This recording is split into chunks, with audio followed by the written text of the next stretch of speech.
Hello guys, welcome to my channel. Today we are going to see how to enable Steam Guard. I show you guys how to do it. You just need to open up Steam, select the Steam tab on the top and select settings. On left side select security. On right side select manage Steam Guard.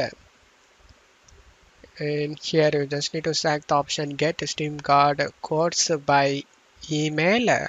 Select this option. And now you will get this refresh sign in page. You just need to type your password guys over here.